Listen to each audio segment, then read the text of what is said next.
Hello everyone, welcome back to my channel. Today's just gonna be a what I eat, what I do today video, if I do anything today. But yeah, right now I'm just gonna go make a smoothie as usual. I got this water bottle from Home Goods. I love it. It keeps everything cold, like liquids cold for 12 hours. So I put some unsweetened almond milk in here, some frozen peaches and pineapples, some frozen spinach, and vanilla protein powder.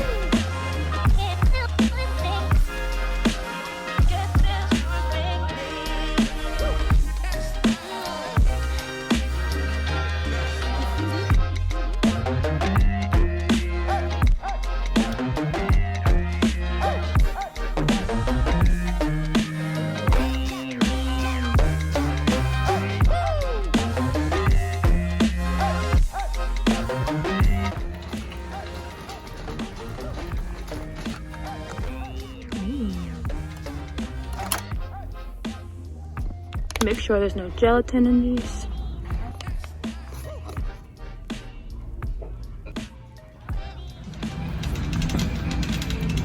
I'm now at Target, everybody's favorite store.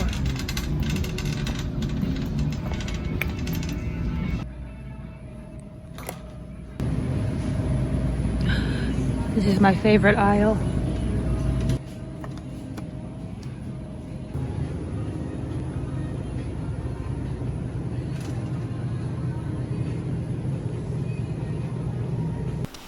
So I got some baby hangers. A lot of people forget about these. Pack of onesies. Oh yeah, I got this from TJ Maxx, and I got a pack of onesies. Comes with 4. And I think this is pretty much gender neutral. And I got a baby throw. So this is my favorite vegan cookie hack yet. I'm using the Betty Crocker chocolate chip cookies, as you can see. And I'm going to use, instead of using dairy-free butter or vegetable oil, I'm using Crisco vegetable shortening, the butter flavor, and it is vegan. And I'm adding 1 egg replacer because it calls for 1 egg. So I'm making it the exact same way. I'm just using the egg replacer and the vegetable shortening replacement. So yeah, the butter is softened, and I'm adding the egg replacer, and I also added 1 tablespoon of water to this.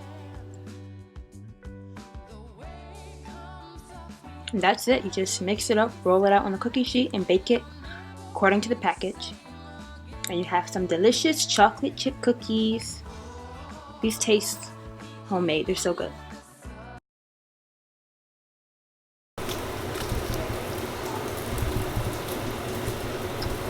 These cookies are so good.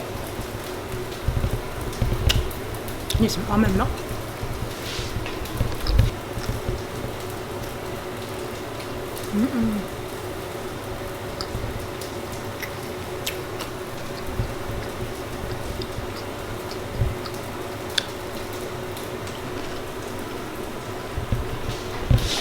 So I made some curry soup later, and it came out absolutely delicious.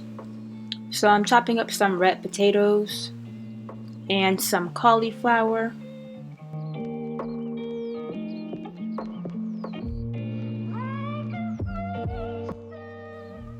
And now I'm adding the vegetable broth.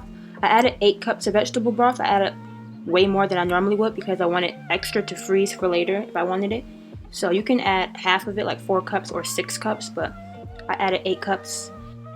And for the other 4 cups, I added some of this vegetable bouillon.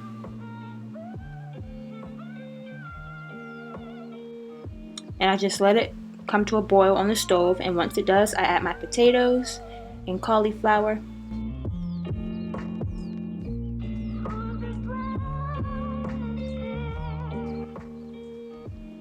And now I'm adding 1 small yellow onion, 1 small red onion, but you could use yellow, doesn't matter. 1 teaspoon of minced garlic, 2 tablespoons of tomato paste,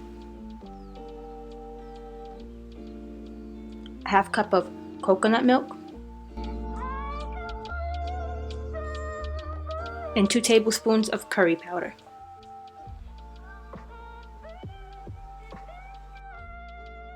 And I just mix all of that up and I let it come to a simmer. And I let it cook until the potatoes and cauliflower are cooked. And it shouldn't take long, but the thing about this, if you overcook it, it's fine because you're going to blend it up later anyway.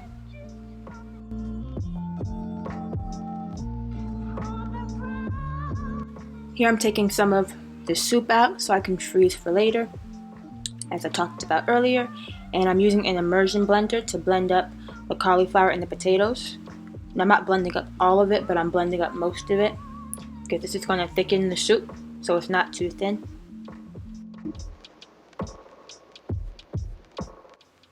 And now I'm adding a whole bag of kale. I cooked the kale separately on a skillet. I just added water and I let it cook down. And you don't have to do it that way. You can add the kale directly to the soup and let it cook down for a little bit. But I already overcooked my potatoes and cauliflower a little bit, so I didn't want to do that. So I just added the cooked kale to the soup. And after that, the soup is complete.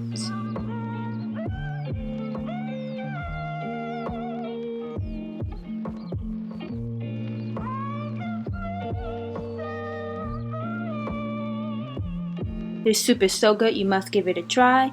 This is the end of the video. Thank you so much for watching. Don't forget to hit the subscribe button and feel free to tag me at NomNomToFitness on Instagram and on Twitter if you make these recipes, and I'll see you in my next video. Bye bye.